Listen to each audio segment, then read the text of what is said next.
Baiklah, saya akan melanjutkan materi dari rekan saya. Yang selanjutnya itu adalah laporan arus kas. Jadi laporan arus kas ini adalah salah satu 3 tujuan dari dasar pelaporan keuangan, yaitu untuk menilai jumlah, waktu, dan ketidakpastian arus kas. Nah, arus kas sendiri memiliki tujuan yaitu untuk memberikan informasi yang relevan tentang penerimaan kas dan pembayaran kas dari sebuah perusahaan selama suatu periode. Nah, isi dan format dari arus kas ini ada 3 kegiatan. Yang pertama ada operasi, investasi, dan pendanaan. Dari operasi ini yaitu arus kas masuk dan arus kas keluar dari operasi. Pada investasi yaitu arus kas masuk dan arus kas keluar dari aset tidak lancar. Dan pada pendanaan arus kas masuk dan arus kas keluar dari liabilitas jangka panjang dan ekuitas.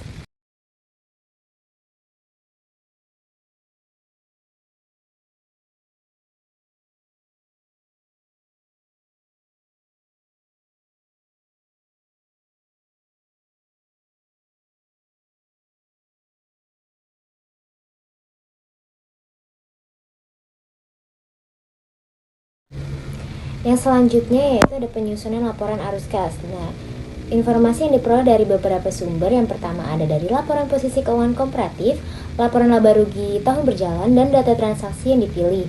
Nah, penyusunan laporan arus kas ini mempersiapkan laporan arus kas yang menentukan yang pertama, kas yang diperoleh dari aktivitas operasi, yang kedua ada kas yang diperoleh dari yang digunakan untuk aktivitas investasi dan pendanaan, yang ketiga perubahan, kenaikan, dan penurunan kas selama periode berjalan, dan yang terakhir rekonsiliasi perubahan kas dengan saldo kas awal dan akhir. Aktivitas non-kas yang signifikan.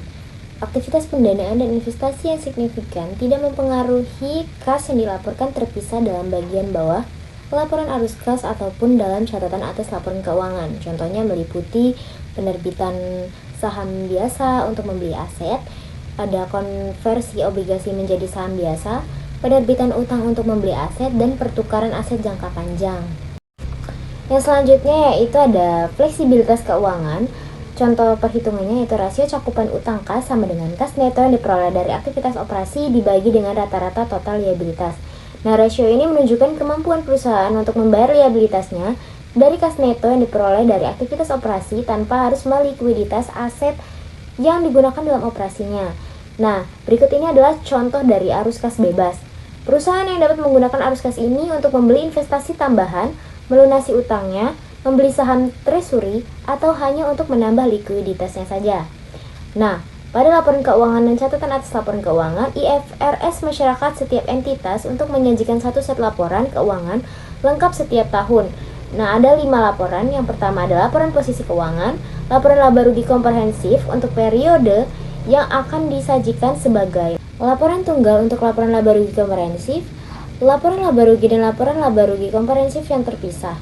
Yang ketiga adalah laporan perubahan ekuitas, yang keempat laporan arus kas, dan yang terakhir catatan atas laporan keuangan berisi ringkasan kebijakan akuntansi yang signifikan dan informasi penjelasan lain-lain. Nah, catatan atas laporan keuangan ini kebijakan akuntansinya yaitu prinsip dasar, konvensi, peraturan, dan praktik spesifik yang diterapkan oleh perusahaan dalam penyusunan dan penyajian informasi keuangan. Catatan atas laporan keuangan yang pertama umumnya diberi judul ringkasan kebijakan akuntansi yang signifikan. Catatan atas laporan keuangan tambahan.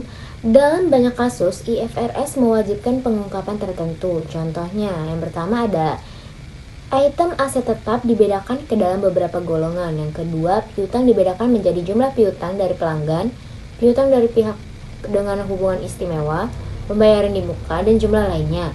Yang ketiga yaitu persediaan dibedakan ke dalam klasifikasi seperti barang dagangan, perlengkapan produksi, barang dalam proses, dan barang jadi.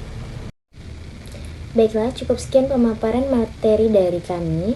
Apabila ada salah kata atau kurang paham dengan materi yang kami sampaikan, kami mohon maaf, dan kepada Allah saya mohon ampun. Terima kasih, kami akhiri. Wassalamualaikum warahmatullahi wabarakatuh.